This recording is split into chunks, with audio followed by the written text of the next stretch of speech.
Os aviso, Candela, cuando queden 2 minutos, Vale, ¿vale? Pues yo creo que a lo mejor podríamos ir comenzando ya.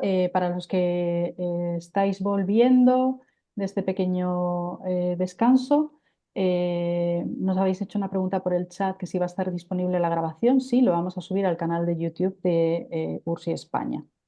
Estamos grabando las dos partes, la primera parte con la doctora Catherine Sesalski y esta segunda parte con las jóvenes investigadoras.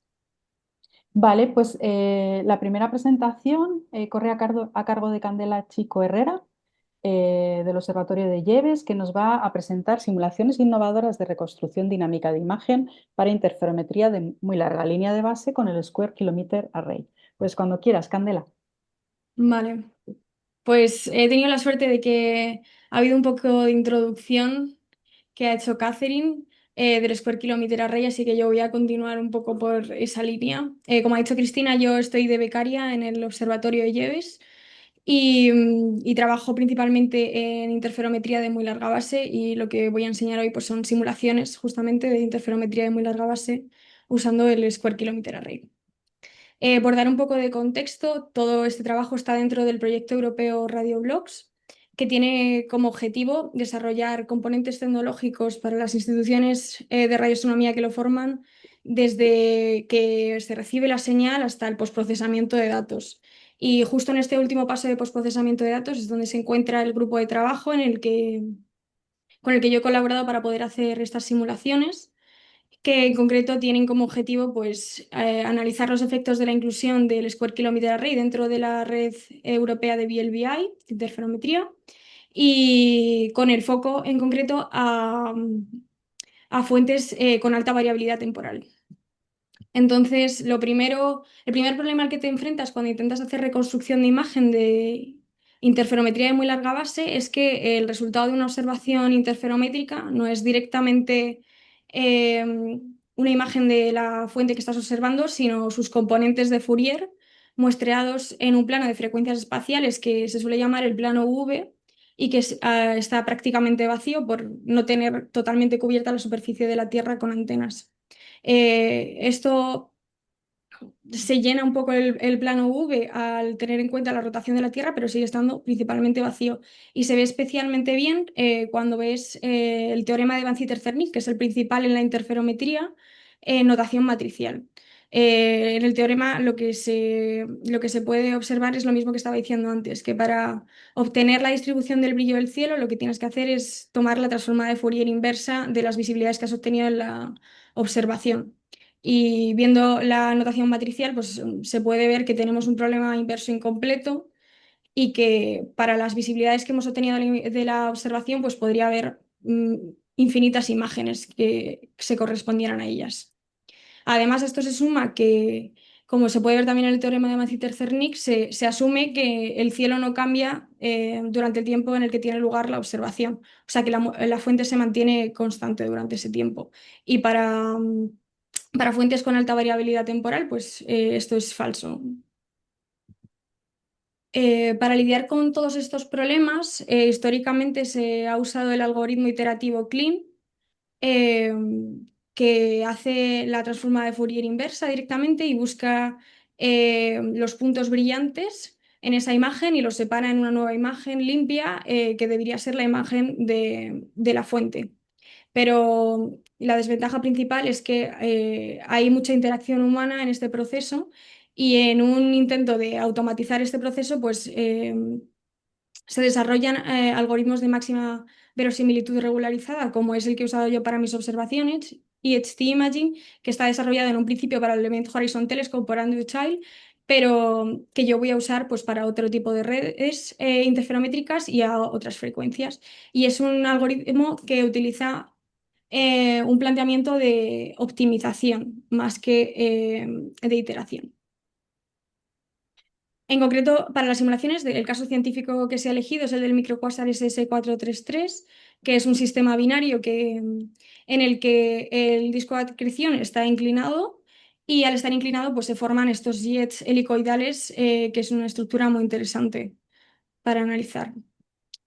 En particular, pues las observaciones que se han usado son las del VLBA americano, 42 días de observación, y se ha modelado utilizando gaussianas a partir de estos días de observación. Teniendo en cuenta también que aparte de la velocidad real a la que se mueve el microcuásar, pues también se han hecho escenarios en los que esta velocidad está exagerada para probar el algoritmo. Y en cuanto a configuraciones interferométricas, pues por una parte se ha usado la red europea de VLBI con antenas repartidas a lo largo de todo el continente europeo y siguiendo el objetivo de incluir el Square Kilometer Array, se incluye el Square Kilometer Array y también más antenas en África, que como estaba diciendo Catherine, pues forman parte de un proyecto futuro dentro del observatorio del Square Kilometer Array. El pipeline de reconstrucción del algoritmo que he estado usando eh, empieza con una inicialización en la que se determinan ciertos parámetros que van a ser necesarios para llevar a cabo la reconstrucción de la imagen, como por ejemplo la frecuencia, el field of view y demás. Y se inicia con unas rondas iniciales con ciertos operadores matemáticos, como son las clausuras de fase y las amplitudes, que ayudan a ir reconstruyendo la imagen, intentando librarse de las corrupciones atmosféricas y otro tipo de corrupciones que puedan tener las visibilidades de la observación. Además de que en EHT Imaging pues tenemos unos regularizadores que nos permiten modular un poco en función de cómo sabemos que va a ser esta reconstrucción y esta fuente, qué es lo que queremos obtener. Después se pasa a una autocalibración en la que se comparan las visibilidades obtenidas de la observación y las visibilidades correspondientes al resultado de las rondas iniciales. Y una vez ya están calibradas, pues se utilizan estas mismas visibilidades en la ronda final para no solo conseguir la estructura que ya habíamos conseguido en las rondas iniciales, sino también pues un poco los detalles de la fuente. Y finalmente, pues se hace un análisis, un postprocesamiento de los resultados. Este es un pequeño vídeo en el que se puede ver cómo van aumentando las iteraciones y va disminuyendo el chi cuadrado, que es un medidor que nos dice cuánto nos estamos pareciendo al modelo, y simplemente pues para que se vea cuál es el progreso de cómo se reconstruye la imagen. Vale, ya sobre los resultados, el primer escenario que os voy a mostrar sería el realista, uno que se mueve a la misma velocidad que se mueve realmente el sistema binario SS433. Y lo interesante, aparte de que obviamente al añadir el Square Kilometer Array y otras antenas de África se consigue una resolución angular muchísimo mejor y se evita el emborronamiento que se ve en los resultados en los que solamente estamos utilizando la red europea. En el frame 21 se puede ver que se emite una eyección en medio de la observación y esto crea unas visibilidades que son contrarias entre los distintos puntos de la observación. Y aquí se puede ver ya cómo el algoritmo pues, falla al intentar reconstruir.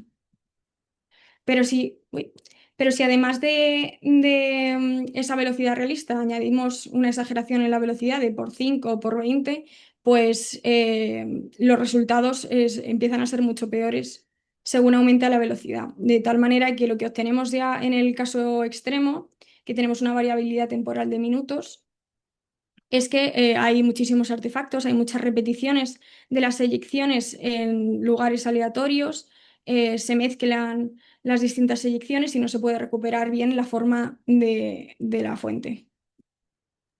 Y además de las corrupciones o los errores uy, que se obtienen a partir de la alta variabilidad temporal, pues también es interesante ver que hay artefactos que se deben justamente a esta heterogeneidad de la red. Al añadir en la red europea un conjunto de antenas como el del Square Kilometer Array, que tiene una sensibilidad muchísimo mayor que las antenas europeas, pues se forma tanto en el haz como luego en los resultados por la convolución con el haz estas estructuras de cuadrícula que son particulares y además descritas también en otros interferómetros que también cuentan pues, con una antena, un conjunto de antenas mucho más sensible que el resto. 2 minutos. Vale. Los fotogramas 33 y 34 es justamente eso lo que se ve y pasa incluso a tener mejor resultado las simulaciones solamente con la red europea que con la red europea más la africana. ya como conclusión, pues que además de añadir telescopios y poblar este plano UV que nos aumenta la resolución angular, pues también es interesante desarrollar software que nos dé la posibilidad de trabajar con estos arrays tan heterogéneos y con unas fuentes de alta variabilidad temporal que incumplan pues, asumir este cielo estático que teníamos en el teorema de Van Citter-Zernick. Y ya lo último que voy a contar es que esto se está desarrollando y lo está desarrollando, de hecho, también una mujer que es interesante en este caso en hoy, que es Mariana Foschi del Instituto de Astrofísica de Andalucía, eh, que en vez de desarrolla Kine, que es una red neuronal supervisada, que en vez de coger, como con el EHT, Imagine, en la librería de Python que he estado usando, cada frame por separado y cada visibilidad por separado, pues coge todas las visibilidades a la vez y el resultado que da, y se puede ver en este resultado preliminar, que son solamente 6 frames, es que se eliminan por completo los artefactos de la variabilidad temporal, pero también la suavidad en el cambio de los frames es muchísimo mayor. Y ya está, esto es todo lo que tenía que contar. Muy bien, Candela, muchísimas gracias, súper interesante. Dejo de compartir ya. Si quieres, deja de compartir y vamos a dar paso a la siguiente compañera, a Sandra. Vale.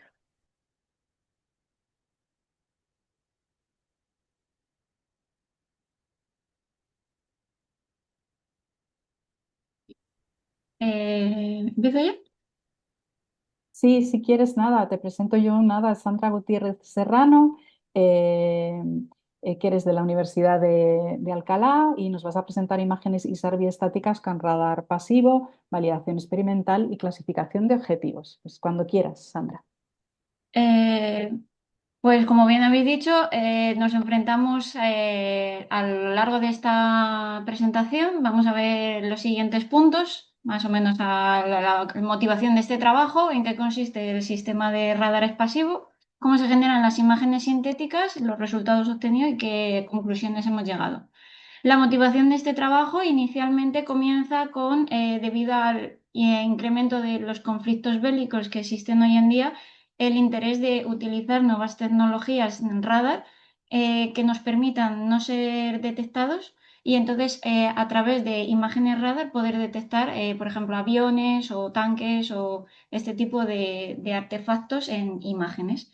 Entonces, a partir de estas imágenes radar, el interés comienza en la obtención de imágenes ISAR, la extracción de información para la clasificación de objetivos, porque lo que se necesita es reconocer qué tipo de artefacto, sea militar o sea comercial o sea civil, para poder decidir y la toma de decisiones. Por tanto, el objetivo principal es la clasificación automática de objetivos a partir de imágenes ISAR, para lo cual se necesita hacer un exhaustivo análisis del tipo de imágenes, que ahora veremos la dificultad que se encuentra.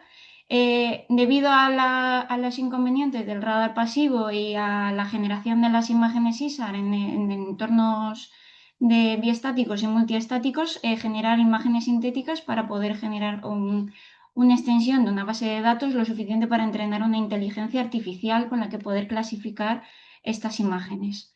Entonces, un radar pasivo en lo que consiste son técnicas donde se utilizan iluminadores de oportunidad. Normalmente son transmisores que están emitiendo, por ejemplo, en el caso, por ejemplo, de Torre España, se puede utilizar la señal de Torre España para poder detectar objetivos. Entonces, lo bueno que tiene esto es que tenemos bajos costes de desarrollo, porque podemos los equipos no son excesivamente grandes, es decir, se pueden ir, por ejemplo, con un rack con ruedas perfectamente a medir a cualquier parte, se pueden utilizar componentes comerciales y tenemos la grandísima ventaja que tiene es que la interceptación de parte de otras entidades es mucho más difícil que si transmitimos de manera activa. El inconveniente es que tenemos formas de onda de los iluminadores de oportunidad que no están diseñadas para propósitos radar. En este caso, por ejemplo, he puesto dos ejemplos, uno con DVB-T, donde nuestro iluminador de oportunidad es Torre España, y a partir de una antena la orientamos hacia el iluminador de oportunidad, teniendo el canal de referencia, mientras que otra antena es nuestra vigilancia, es donde la señal del iluminador de oportunidad va a golpear contra uno de nuestros objetivos y nosotros vamos a capturar su eco. Exactamente igual se puede realizar a nivel satelital. Orientamos una antena hacia uno de los satélites y entonces a partir de ahí comprobamos a través de una correlación dónde hay un pico y por tanto dónde hay un blanco, y a partir de diferentes exhaustivos análisis se detecta si es un coche, un barco, un dron o una aeronave.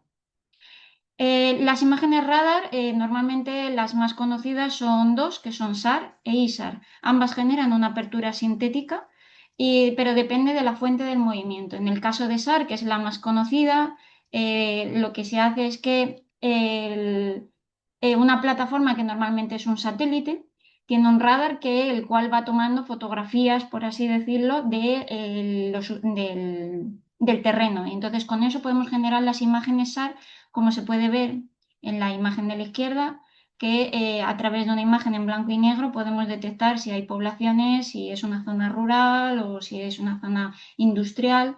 Sin embargo, con la apertura sintética inversa, lo que se hace es el sistema opuesto. El que se desplaza es el blanco y entonces genera un movimiento que genera nuestra apertura sintética, y a partir de ahí, con las estaciones terrenas normalmente en estático, se consigue calcular una imagen radar, que es la que se muestra aquí, que bueno, esto es un avión, aunque no lo parezca a simple vista, más o menos se puede detectar cómo está orientado.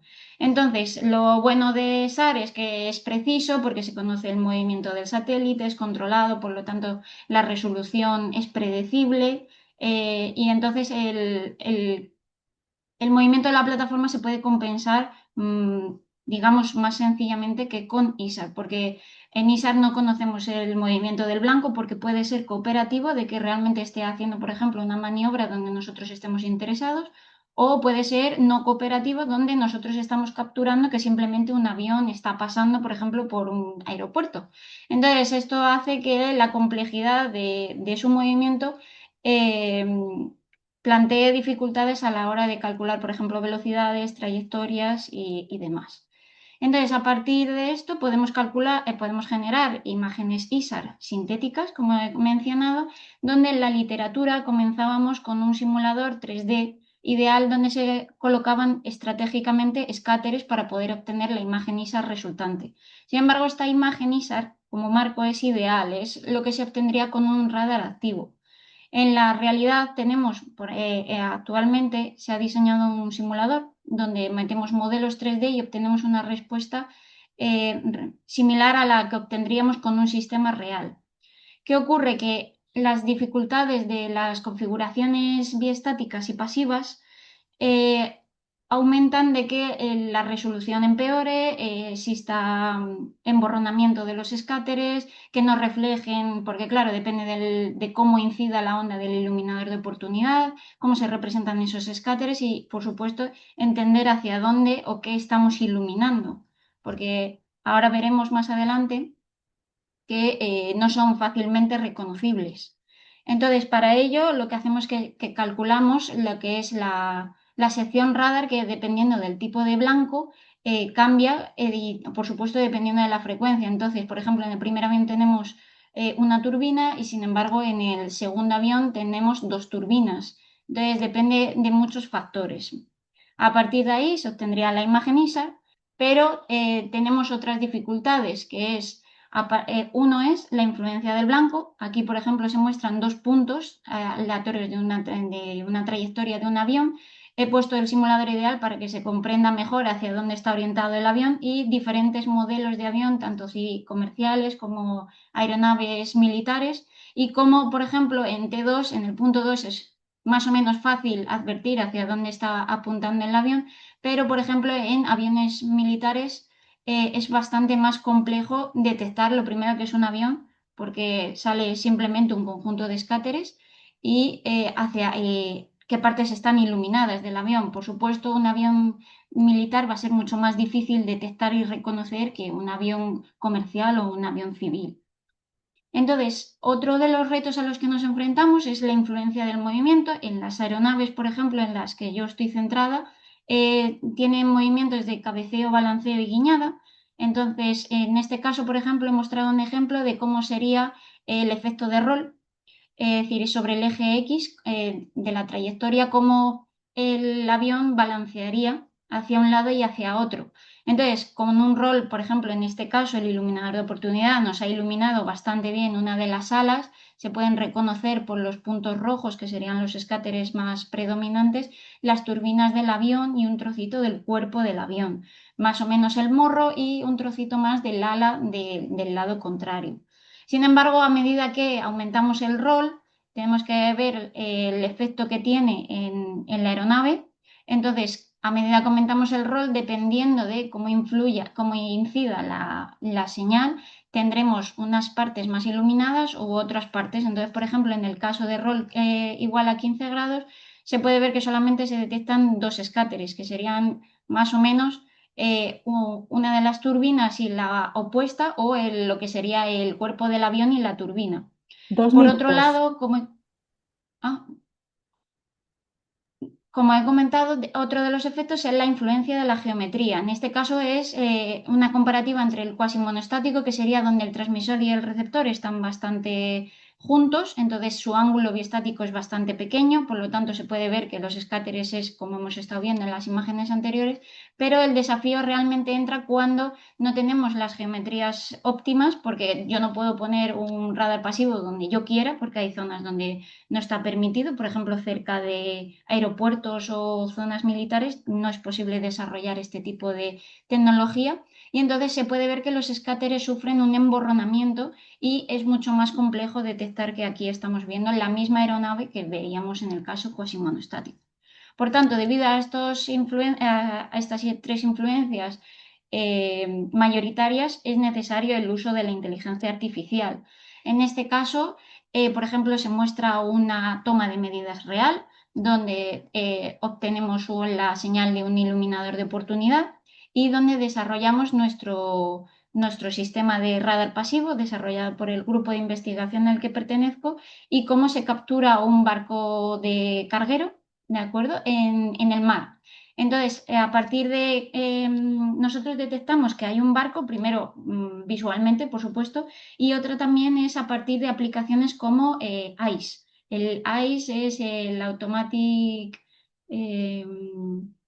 eh, bueno, es parecido, por así decir, como un mapa donde te muestra todas las embarcaciones que hay alrededor de donde tú tienes tu receptor. En este caso tenemos 5 antenas de Uniform Linear Array, tenemos nuestro sistema de radar pasivo, nuestra referencia, que es una parabólica, y nuestro sistema de ICE para comprobar las embarcaciones que había cercanas al mar. A partir de ahí conocemos las medidas exactas de nuestro modelo real y a partir de los datos de adquisición, en este caso estamos trabajando en DVB-T, con una adquisición de 8,5 segundos y un ancho de banda de 20 MHz. Obtenemos la ISA real y se realiza con el simulador si realmente podemos replicar el comportamiento real de nuestras imágenes para poder generar esas grandes bases de datos que he mencionado antes. Lo más llamativo es que solamente somos capaces de detectar 48 metros cuando nuestro barco realmente mide 145. Obviamente esto depende de cómo incide la iluminación de nuestro iluminador de oportunidad sobre el barco y qué es lo que nosotros recibimos con nuestro receptor. Entonces, en este caso, iluminamos lo que es la parte trasera del barco y por ese motivo solamente vemos 48 metros. Por otro lado, la resolución de nuestras imágenes, al ser 22 metros, nuestro tamaño de píxel, por así decirlo, es 30 metros y ahí dentro está lo que es nuestro barco. Entonces, por eso las dimensiones exactas es realmente difícil con radar pasivo. A partir de ahí se realizan otro tipo de campañas de medidas con otro tipo de frecuencias. En este caso, para DVB-T se realiza con otra aeronave donde se obtiene la ISA real y la sintética, donde se ve el efecto de dispersión que tienen los escáteres debido al entorno real, el cual no podemos simular dentro de nuestra aplicación. También para DVS una hormigonera, donde se ve cómo el movimiento del giro del tanque de la hormigonera nos genera ese eco que podemos recibir y obtener una imagen ISAR. También tenemos un barco de pasajeros que adquirimos en un río en una de nuestras campañas de medidas el año pasado y, por ejemplo, en Banda S, aviones militares, porque fue una colaboración que se hizo con otros centros europeos de investigación, entre ellos, por ejemplo, la Universidad de Varsovia. Entonces, a partir de aquí, lo que se genera es una inteligencia artificial que sea capaz de detectar primero el tipo de blanco y si tenemos o no tenemos blanco, por supuesto.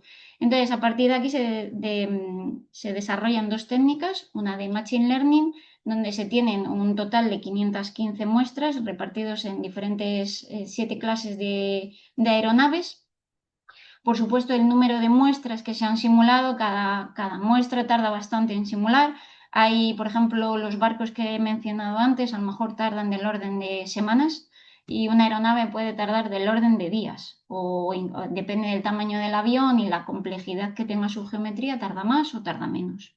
Entonces, se ha desarrollado un algoritmo de clasificación que se ha propuesto, está ahora mismo a punto de publicarse, que lo que hace es que distribuye estas 7 clases de manera estratégica para que se pueda disminuir la complejidad del sistema y así poder detectar fácilmente si es un avión civil, comercial o si es un avión militar, lo cual mejora el entrenamiento porque normalmente es bastante difícil que la inteligencia artificial detecte el tipo de aeronave, es algo bastante complejo, es decir, yo puedo decir que hay un avión, pero tengo que decir si es comercial, si es civil o si es militar y dentro de ese grupo puedo decir incluso el tipo de avión que estoy visualizando. Por ejemplo, en el caso de comerciales, puedo saber si es un Boeing 747, si es un Airbus 380 o si es cualquier otro tipo de aeronave.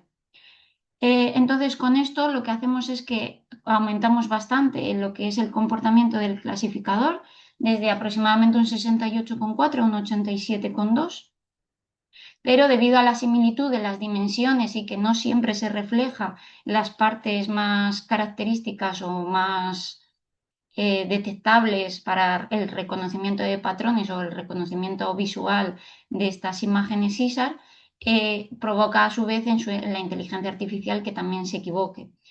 Por eso las imágenes ISAR dependen de la geometría, la señal del iluminador y estas variables que hemos estado comentando. Actualmente se está llevando a cabo un algoritmo de deep learning con exactamente el mismo número de muestras, pero se está intentando recopilar un data augmentation que es a través de giros y modificaciones de las imágenes para poder aumentar el espacio de entrada de nuestro algoritmo. Eso lo bueno que tendría es que no depende de las características, lo que en Machine Learning, al ser una máquina supervisada, necesitamos conocer a priori el tipo de aeronave, necesitamos conocer la trayectoria y bastantes características de nuestra adquisición, mientras que en Deep Learning esas características no son necesarias, la red aprende automáticamente para detectar la tipología de imágenes.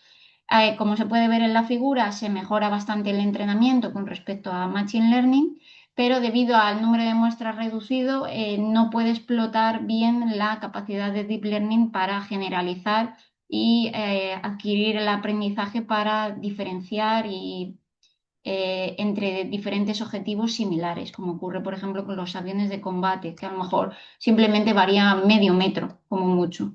Sandra, Entonces, con disculpa, todo esto, para no demorarnos más, si quieres dejamos aquí las conclusiones, ¿vale? vale, Muchas gracias. Menuda charla más relevante para la situación internacional ahora mismo. Qué suerte tienes de estar haciendo este trabajo. Y si no te importa, vamos a dar paso a la vale, siguiente participante. vale, sin problema. Gracias. A ti.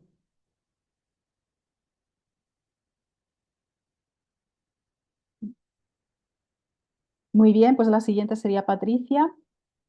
Patricia, no sé si estás por ahí preparada. Sí, Muy bien. vale.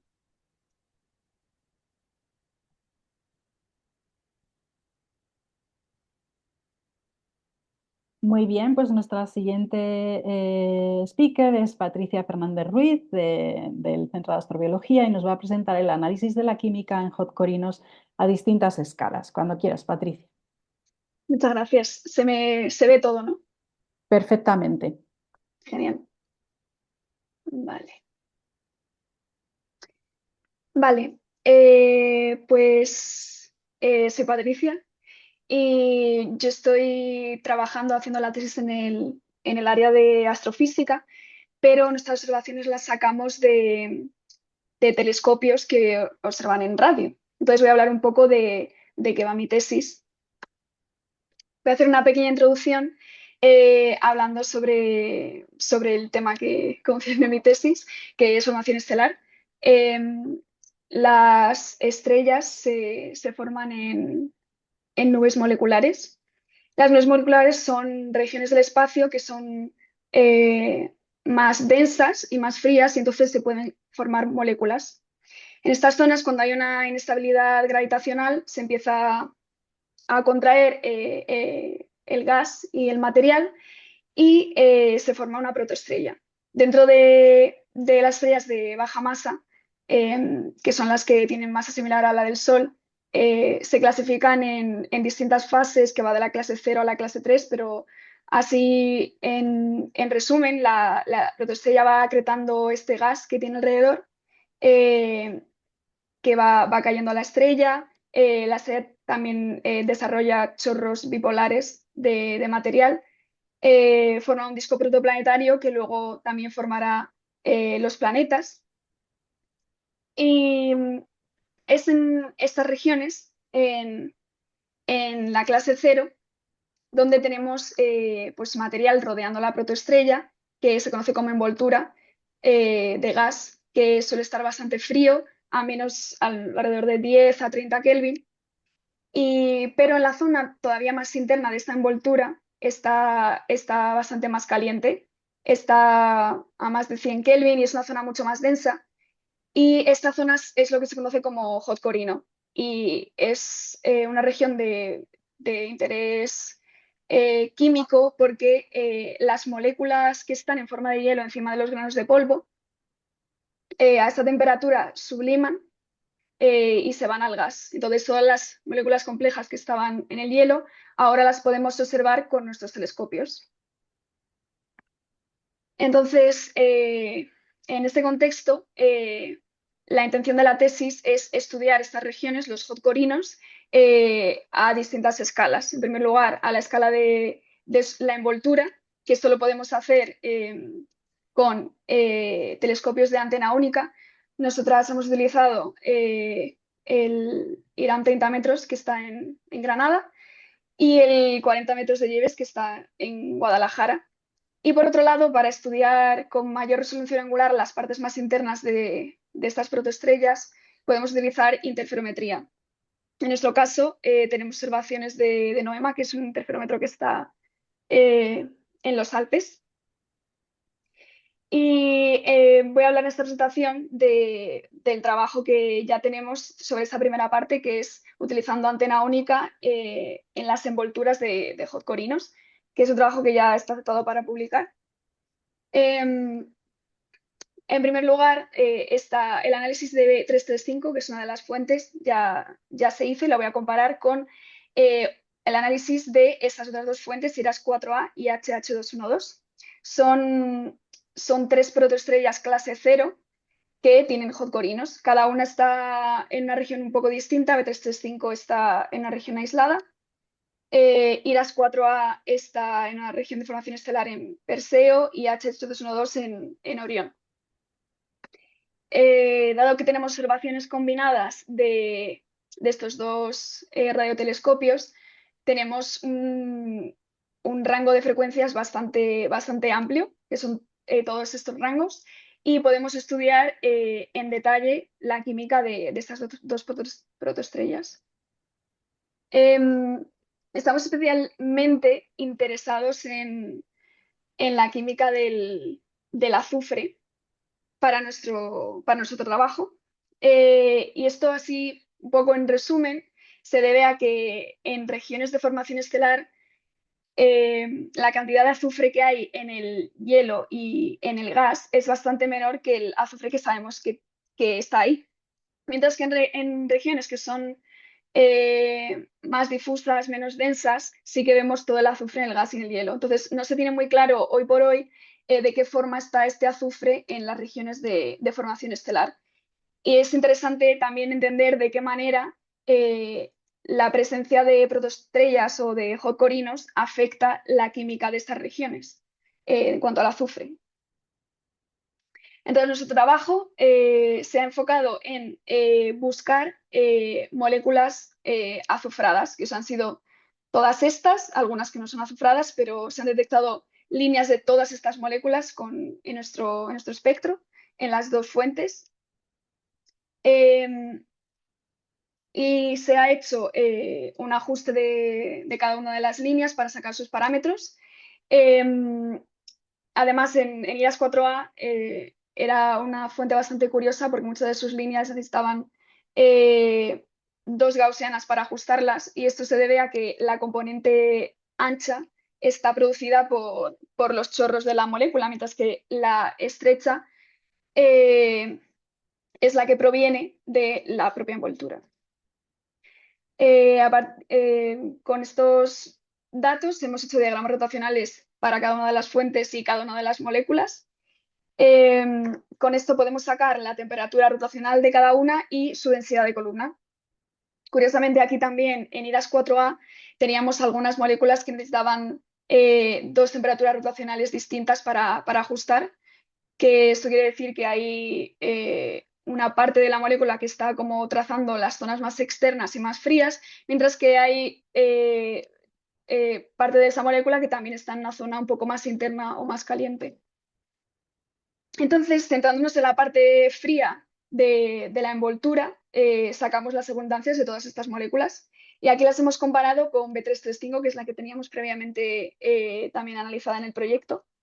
Y para empezar, una cosa que vemos es que en B335 las cadenas carbonadas son bastante más abundantes en B335 que las otras dos.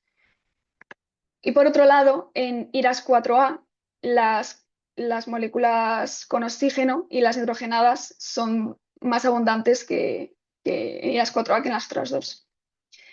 Con las abundancias, hemos comparado algunas razones de abundancias con otras zonas preestelares y protoestelares, lo han ordenado de manera evolutiva para ver sus diferencias, y se ve que en SOCS y SO2C2S parecen aumentar al menos desde la parte preestelar hasta la parte protoestelar, mientras que HCS más sobre CS parece disminuir con la evolución. Para estudiar un poquito más nuestras fuentes, hemos utilizado un emulador neuronal del modelo químico Nautilus, que es uno muy utilizado dentro del ámbito de astroquímica. Y lo que hemos hecho ha sido dejar variar todos estos parámetros y casar nuestras abundancias con las abundancias que provienen de cada uno de estos parámetros. Los resultados que hemos obtenido han sido estos, y es que para HH212 parece que la densidad es ligeramente inferior a la de IRAS4A y los rayos cósmicos son superiores a los de IRAS4A. Por otro lado, las temperaturas son bastante parecidas y parece que la cantidad de azufre en volátiles también es bastante similar, y además es similar con la que se encuentra en regiones de formación estelar preestelares. 2 minutos. Vale. Y bueno, y por último hemos utilizado esta técnica que es los Sharp Values, que es una manera de, utilizando en este caso la red neuronal del modelo químico, evaluar qué impacto tienen cada uno de los parámetros en las abundancias del modelo. Entonces aquí lo que vemos es que, en este caso, para SOCS y para SO2 T2S, que son los ratios que hemos visto antes, este ratio aumenta con la temperatura del gas y el otro de la misma manera. Cosa que parece que tiene consistencia con lo que hemos visto de que aumenta con la evolución, ya que las protoestrellas se espera que vayan aumentando su temperatura y la temperatura del gas según vayan evolucionando. Por otro lado, para HCS más CS no está tan clara eh, esta similitud, pero sí se ve que hay una ligera relación con la densidad y parece que a mayor densidad va disminuyendo este ratio, cosa que también casa con las observaciones, ya que a mayor evolución va aumentando también la densidad de estas zonas. Y por último, pues las conclusiones serían que efectivamente los ratios de azufre, las razones de azufre, son muy interesantes para estudiar la evolución estelar a protoestelar, y además que parece que a nivel de envoltura la cantidad de azufre que hay en comparación con zonas preestelares es la misma. Entonces ahora sería interesante saber a nivel de escala de Hot Corino si esto sigue ocurriendo o si aquí sí que se ve el impacto. Ya tenemos, como trabajo futuro, ya tenemos datos de NOEMA, de una de las fuentes estudiadas, B335, con la que vamos a poder pues, estudiar su hot corino y tener más resultados sobre esto. Y eso es todo. Muchas gracias. Muchas gracias, Patricia. Qué interesante para el estudio, ¿no? De cómo se puede originar la vida en estas zonas donde se están formando estrellas y ecosistemas planetarios. Muchísimas gracias, muy interesante. Muy bien, pues ahora vamos a dar paso a Aitana. Buenas. Hola, Aitana, ¿qué tal? Mira, pues nuestra siguiente presentadora es Aitana Tasachabeli, que nos va a presentar estudios de compuestos volátiles y refractarios azufrados en regiones de formación estelar masiva. Cuando quieras, Aitana. ¿Podéis ver la presentación bien? Perfectamente. Vale, genial. Bueno, pues soy Aitana Tasachabeli. En primer lugar, muchísimas gracias por darme la oportunidad de presentar aquí mi trabajo y por estar ahí presentes.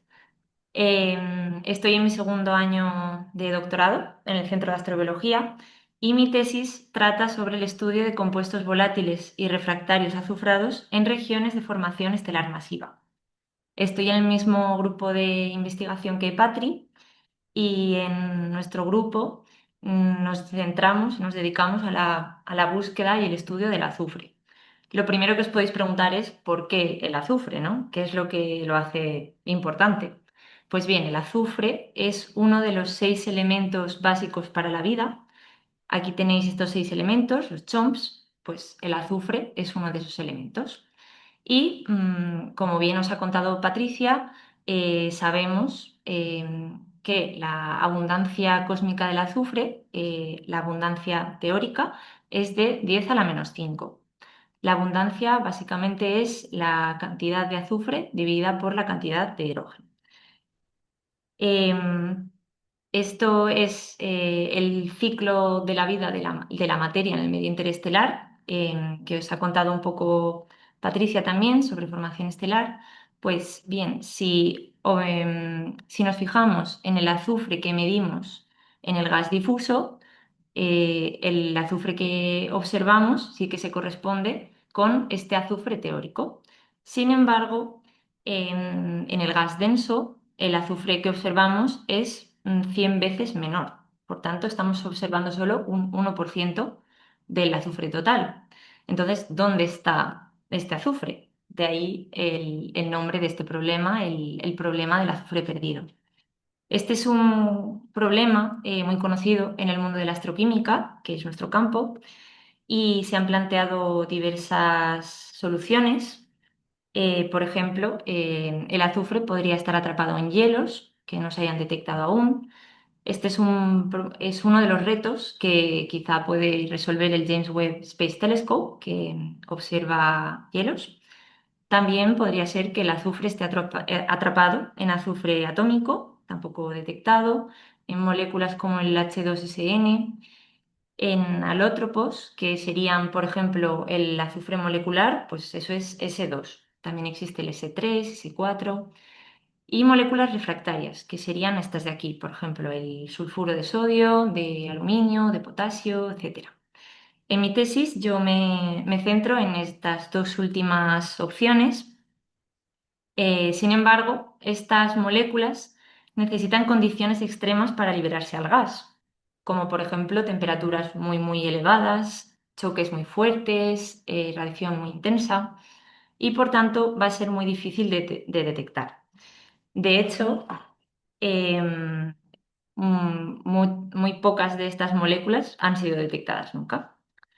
Entonces, ¿dónde voy a intentar detectar estas moléculas? Pues bien, hace unos años, Adam Ginsburg detectó las moléculas refractarias, como por ejemplo el cloruro de sodio, que es la sal común, pues detectó estas moléculas en discos en torno a protoestrellas masivas. Esto abre una puerta para buscar otro tipo de moléculas refractarias. En mi caso, yo estoy interesada en las azufradas, pues voy a buscar en estos discos moléculas refractarias azufradas. ¿Y cómo detectamos estas moléculas? Los radioastrónomos. ¿Cómo sabemos qué moléculas hay en estos discos? Pues bien, las moléculas vibran y rotan y al hacerlo liberan radiación y liberan fotones en la longitud de onda del radio. Y es por ello que necesitamos radiotelescopios. Patricia, por ejemplo, os ha enseñado datos del IRAM 30 metros y del JEVES.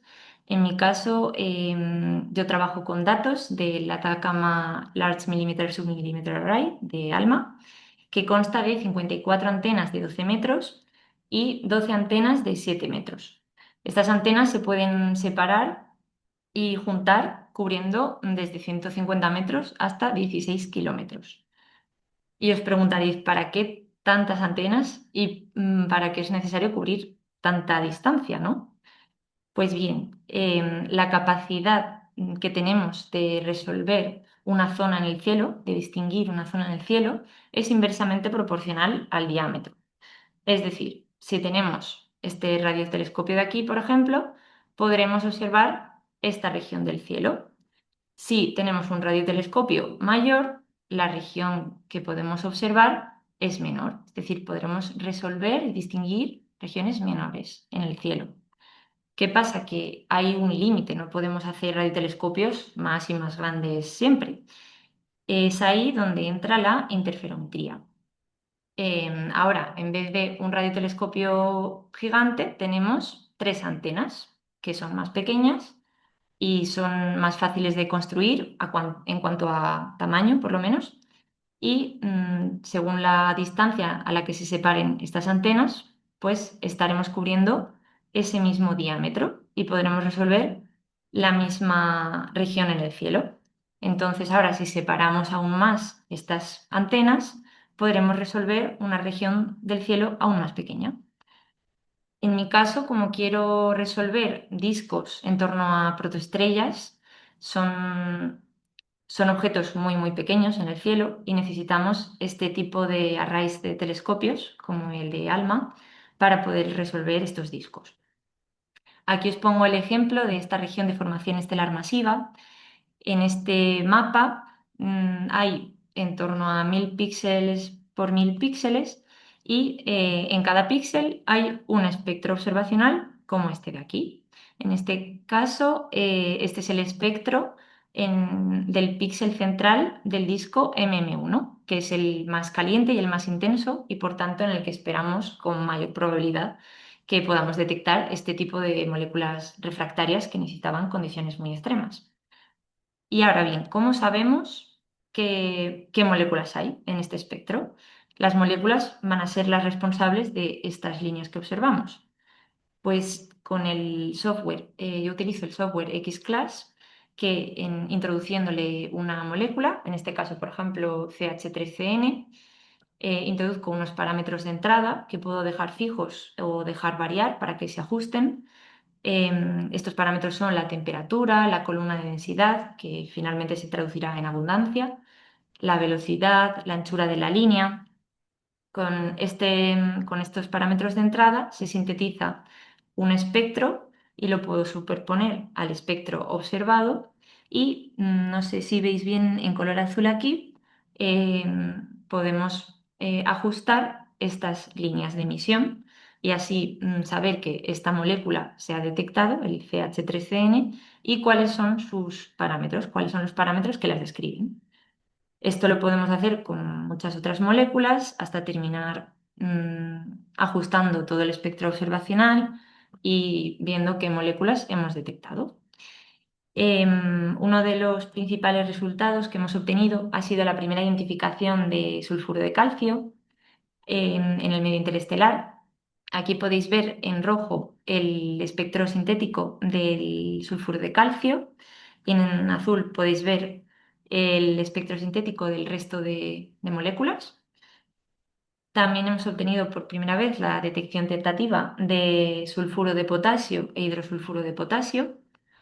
Si observáis aquí, las abundancias que hemos obtenido son de en torno a 10 a la menos 11, 10 a la menos 10, que si recordáis el valor teórico, pues aún estamos muy lejos de ese valor que esperábamos. Y bueno, como conclusiones, pues quería que os llevarais a casa que con interferometría podemos resolver objetos muy, muy pequeños, que hemos identificado por primera vez sulfuro de calcio y tentativamente sulfuro de potasio e hidrosulfuro de potasio. Y volviendo a la pregunta inicial de cuál es el principal reservorio de azufre, pues es cierto que las moléculas refractarias que hemos detectado no contribuyen casi al azufre total. Estas otras moléculas que están marcadas en azul son volátiles, es decir, son más fáciles de detectar en el gas y son más abundantes, pero únicamente contribuyen con un 4% al azufre total. Por tanto, seguimos sin saber dónde está el azufre que falta, pero bueno, seguiremos buscando en otras moléculas, en otros discos y eso es todo. Muchísimas gracias. Pues muchísimas gracias, Aitana, y muchísimas gracias porque te has ajustado perfectamente al tiempo. Perfecto. Te lo agradezco un montón y sobre todo por la genial introducción que nos has dado de la temática, ¿vale? Para los no expertos, me ha encantado. Muchas gracias. Gracias a ti. Bueno, pues ya para terminar, es el turno de Celia. Celia, ¿estás por ahí?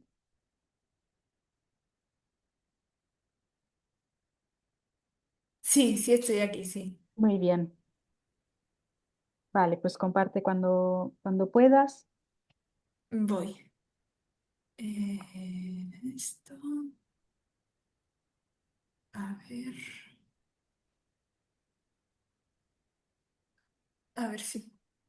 Mm, Ahora debería, esto debería, ¿no? Por ahora no.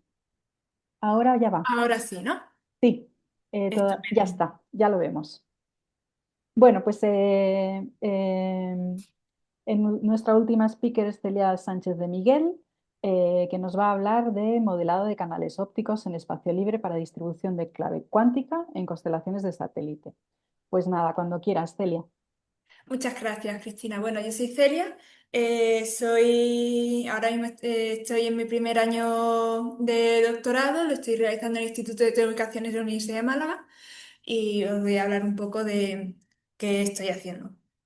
Bien, voy a seguir este esquema durante la presentación. Realizaré una pequeña introducción un poco ubicando la motivación de esta tesis y luego contaré un poco sobre el modelado del canal y su aplicación en constelaciones satélites LEO y su aplicación en distribución de clave cuántica. Y por último realizaré las conclusiones.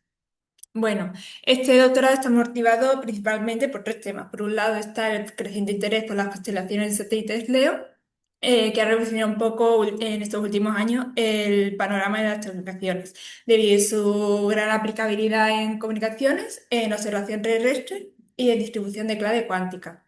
Por otro lado, están las comunicaciones ópticas en espacio libre, que comparadas con radiocomunicaciones ofrecen velocidades de transmisión y anchos de banda mayores e inmunidad a interferencias electromagnéticas. Y por último, tenemos el avance también en computación cuántica, que supone un problema en la robustez de los sistemas clásicos de seguridad. Algoritmos teóricos como el algoritmo de Shor, que podría comprometer la confidencialidad de la información en el futuro. Bien. Para poder evaluar un sistema de comunicaciones, ya sea clásica o cuántica, hay que estudiar el canal. En este caso, yo voy a contar el uso de una superficie vector inteligente en un sistema tierras de comunicaciones tierra-satélite-tierra. Y bueno, para la divulgación del modelo del canal tenemos en comunicaciones ópticas. El enlace está principalmente afectado por la turbulencia atmosférica, la atenuación debido a la propagación y los errores de apuntamiento. La turbulencia atmosférica se debe al fenómeno, al cambio de temperaturas y humedad dentro de nuestra atmósfera, lo que provoca que la señal se bandee y aparezca el efecto de las escintilaciones. Y por otro lado, las comunicaciones ópticas tienen la limitación de que son muy sensibles en cuanto al apuntamiento del enlace. Entonces es muy importante afinar y compensar muy bien los posibles errores de apuntamiento.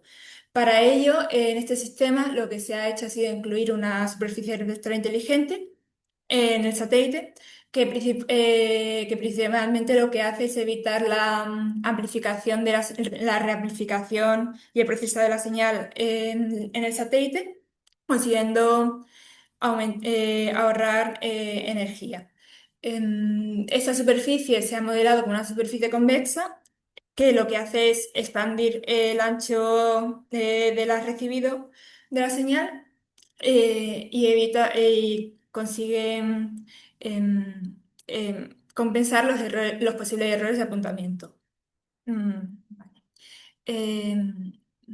Para mejorar la precisión de apuntamiento, se usa el espejo convexo, y esto facilita la alineación entre la superficie y recepción. Este espejo se puede modelar como una única superficie continua o una matriz de pequeños espejos, una raíz de espejos. En la primera figura se muestra un poco, se ve que en la primera figura se muestra que el espejo lo que hace es haz- crear un transmisor virtual, que es lo que se ve en recepción. Y el haz transmitido debe tener una anchura suficiente para cubrir la apertura de la superficie reflectante. En la figura B se muestra el caso en el que la superficie es mayor que la huella del haz, por lo que el haz es totalmente reflejado. Y en la figura C, el caso en el que solo incide una fracción del haz en la superficie, lo que hace que se trunque el haz.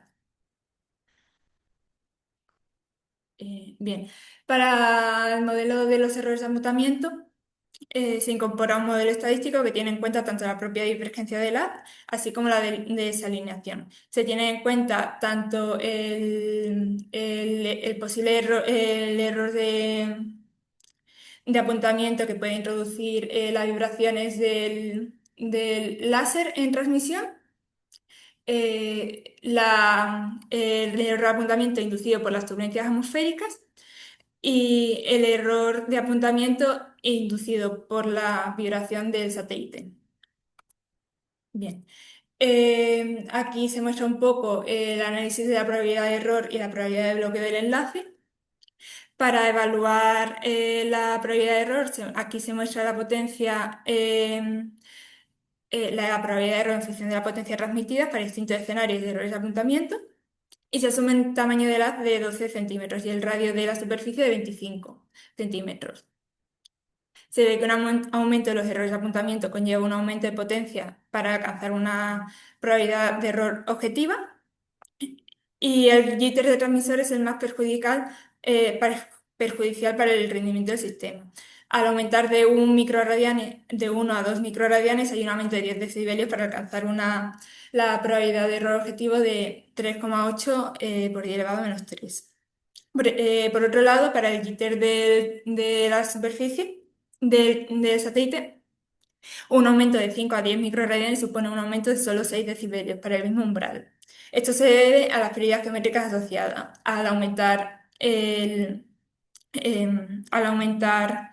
ancho del haz debido a la curvatura. Y bueno, el jitter debido a las turbulencias atmosféricas se mantiene por debajo de 1 microradian, que apenas afecta. Por otro lado, para evaluar el impacto del tamaño de la superficie, se analiza la probabilidad de bloqueo, que es la probabilidad de que se corte la transmisión, con respecto a la potencia transmitida, asumiendo un umbral de señal a ruido de 7 decibelios. El aumento del tamaño de la superficie conlleva una potencia significativamente menor para cumplir el umbral.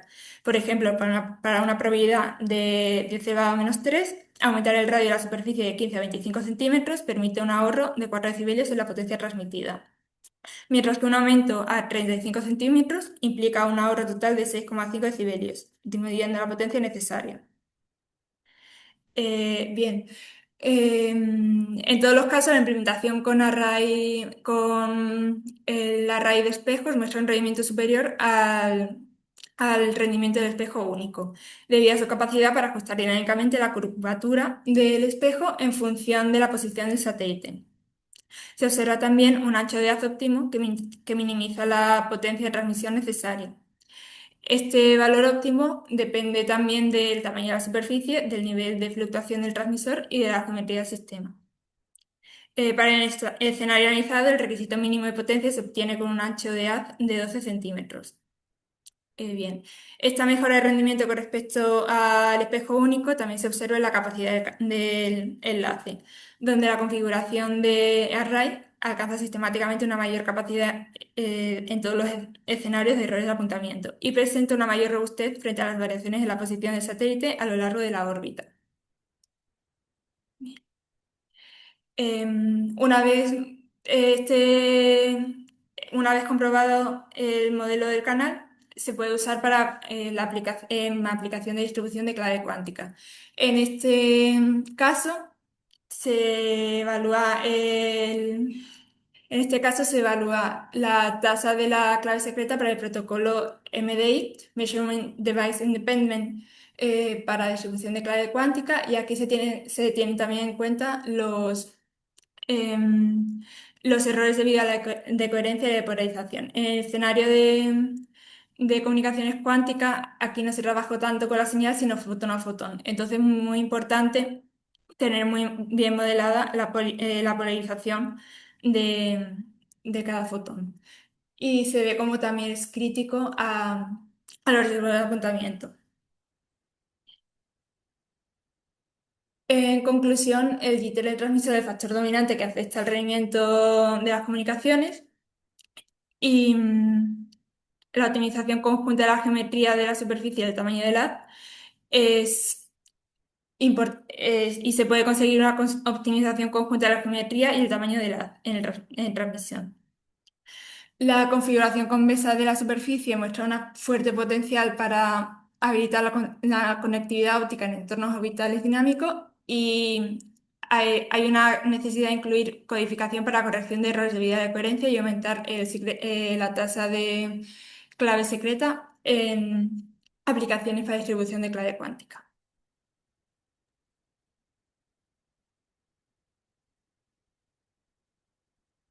Pues muchas gracias, Celia, también a ti por haberte ajustado al tiempo perfectamente. Muy interesante, muy relevante para el tema de las constelaciones de satélites LEO hoy en día, la verdad.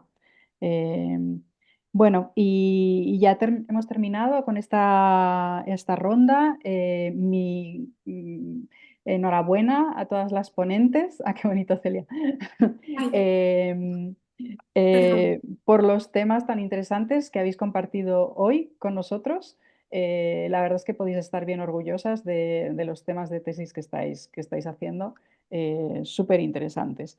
Y bueno, vamos a dar paso Voy a parar este contador.